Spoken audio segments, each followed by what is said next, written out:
In today's video, I'm going to teach you how to use the ElevenLabs API in just 5 minutes. First things first, if you haven't already, you'll need to create an account with ElevenLabs or simply log in if you already have one. Head over to their website and you'll find the option to sign in or register in the top right corner. It's a quick process that gets you ready to start exploring what their API can offer. Once you're logged in, direct your attention to the menu options and click on Developers. This section is your gateway to all things API related on the platform.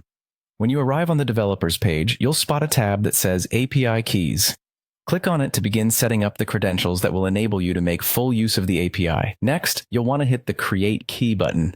This is where you'll actually generate the API key you'll use to integrate ElevenLabs functionalities into your projects. When creating your new key, it's a good idea to come up with a descriptive name. Think about the purpose this key will serve and name it accordingly. This will help you keep track of different keys if you end up creating multiple for various projects. As you set up your API key, you'll notice options for adding security restrictions.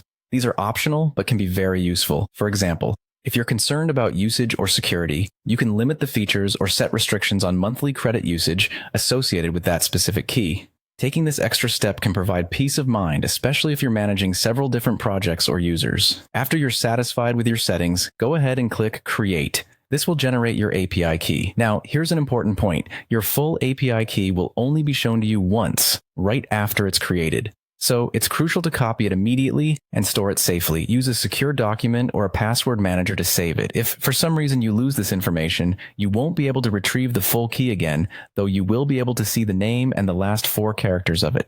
And there you have it. You've successfully created an API key with ElevenLabs. With your key stored securely, you're now set to move on to the exciting part, integrating the API into your applications and exploring its capabilities. Thank you for tuning in, and happy coding. If you found this video helpful, don't forget to like and subscribe for more quick and easy tech tutorials.